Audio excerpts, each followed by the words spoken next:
How can large groups of people be converted to Christian faith when they have never yet heard before about Christ or the gospel? And what might be some barriers that could possibly prevent such miracles from happening? In answer to those questions, I'd like to share a few stories with you today that I learned about the history of Pakistan and the gospel in that country. I've had the privilege of working for a ministry called Pak 7 that creates media, or enables Pakistanis actually to create media, Christian media in their country. The Christians are a very small and disadvantaged minority in Pakistan, 2 to 3% at the most of the population.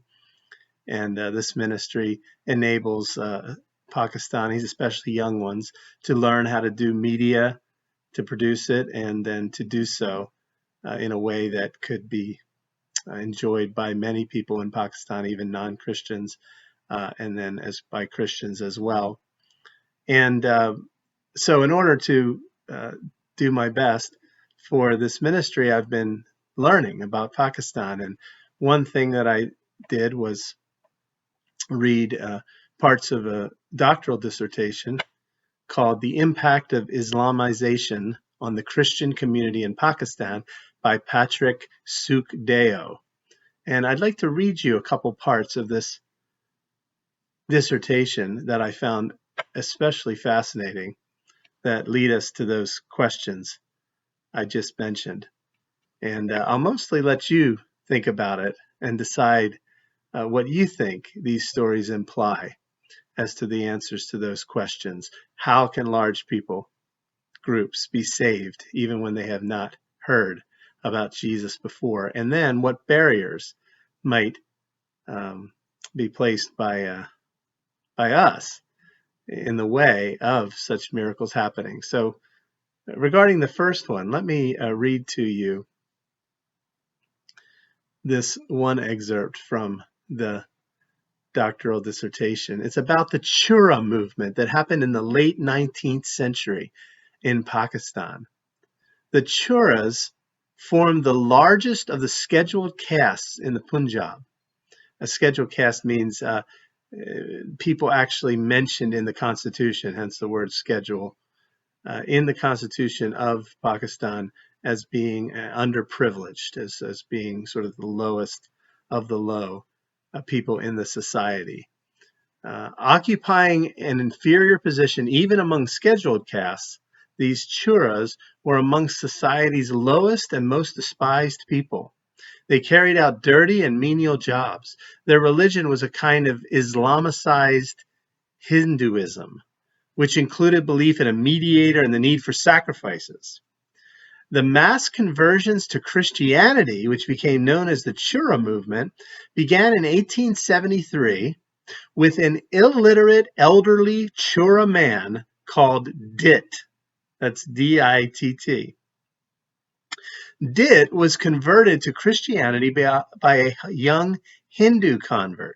He went to the Presbyterian mission in Sialkot requesting baptism.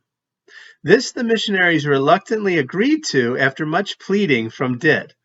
Against the missionaries' wishes, Dit returned to his village where he faced ostracism and rejection. Nevertheless, he stayed there, and before long his wife, daughter, and 2 neighbors had become Christians. They were baptized by the missionaries. In 1874, Dit's uncle and 3 other men converted. Gradually, the number of Chura Christians in the Sialkot area grew. Many heard the Christian message from Dit himself as he traveled from village to village selling hides. Meanwhile, Churas in other areas were also converted. In 1873, a Chura from Gujranwala was baptized, and soon afterwards 2 others from Gurdaspur area were baptized. The movement grew.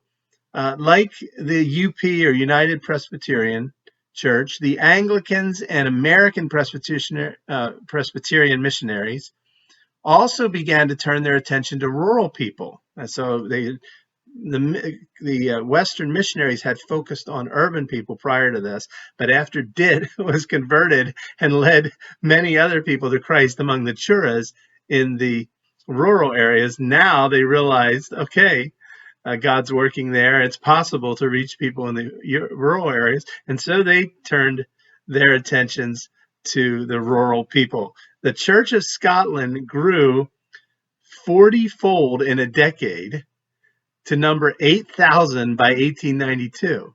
By 1904, the UP Church had 10,000 communicant members. The first Sialkot Convention held in 1904 was another milestone, and in the following decade, a further 22,000 communicant members were added to the UP Church. Between 1902 and 1915, Methodists increased in number from 1,200 to 15,000. The Salvation Army, who always chose to be involved with the poor rather than the wealthy elite, were also active amongst the Churas in evangelism and with schools and clinics. Growth in Salvation Army numbers was steady but unspectacular until 1906, when it rose to a rate of nearly 1,000 new members a year. The 1911 census reported that in the Punjab alone, meaning both Pakistan's Punjab and modern India's Punjab, there were 163,994 Christians, which included 92,000 Presbyterians, 29,000 Anglicans, 18,000 Salvation Army, 11,000 Methodists, 8,000 Roman Catholics, and about 1,000 Baptists. Christians were the most heavily concentrated in the mass movement areas. In the following decade, the number of Christians in the Punjab almost doubled again to reach 315,031. By 1935, almost all the Churas had become Christians. And this happened because of Dit, an illiterate, elderly man who traveled from town to town selling hides. But he was reached with the gospel of Christ, and he was transformed by it. And then he shared it with others. And the rest is history, as they say.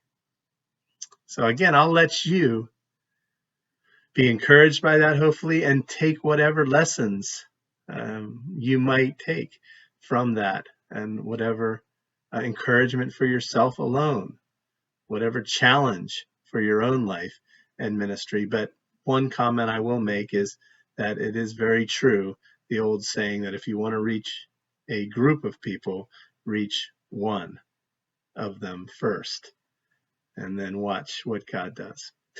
But I also have another section of that doctoral dissertation to share with you that's not so exciting or encouraging, and that is this.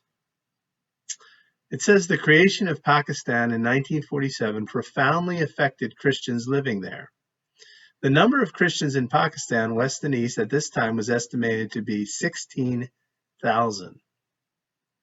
Large numbers of Muslims from India moved into Pakistan when the country was created. And if you don't know, Pakistan used to be part of India, but then it was created as its own country to be a Muslim country for the people who were Muslims, especially in North and East India, to move. North and West India, many Muslims. They're basically creating their own country. So when the country was created, large numbers of Muslims from India moved into Pakistan, and their co-religionists, the other Muslims, felt obliged to provide them with work. This often meant that agricultural jobs formerly done by Christians were given to the newly arrived Muslims. The Christians were forced into the towns to seek work, for example, sweeping, often displacing scheduled caste Hindus from these jobs. They settled in squalid bastis, but were frequently moved on as their homes were demolished to make room for new buildings. So they lost their jobs, and now they lost their homes. This moving had extra complications for Protestant Christians, owing to the policy of comity, C-O-M-I-T-Y, comity, which had evolved at the Edinburgh Missionary Conference of 1905. What this means as I gather, is that they decided that the different denominations would be separate from one another, and their adherents would also be separate from one another. They would sort of coexist together, but they wouldn't have any fellowship or partnership together. And so, watch this. If they moved far, these displaced Christians, they were likely to find themselves in an area assigned to a different Protestant denomination from that in which they had lived before. Their former pastor, because of this policy of comity, was unable to visit them, and they, as rural poor, were not necessarily welcomed by the respectable town Christians of the other denomination. Now, Catholics, on the other hand, having no system of comity, found Catholic churches wherever they went, which welcomed them. As a result, many Protestants converted to Catholicism. So the Roman Catholics had their problems, no doubt, of which I'm not going to take the time to explain now. And also, I wonder, what about if someone who was a Protestant wanted to be welcomed by the Catholics? It sounds like they needed to convert to Catholicism. So I don't think the Catholics were necessarily better in this regard. They were better among themselves, but not better toward outsiders from another denomination. But regardless, I think it's very interesting to note that this policy and practice of keeping the denominations entirely separate from one another caused very practical and very severe heartache to these dear brothers and sisters who were displaced from their jobs, displaced from their homes, and they needed more than anything to be welcomed and to be cared for by other believers, but they could not be because of the strict denominational lines that were drawn, sadly. So again, I'll leave this for you to consider what this means practically in your own thinking and your own practice. But I just thought these stories were fascinating, and I hope you find that fascinating as well, but more importantly, I hope you find them helpful. God bless.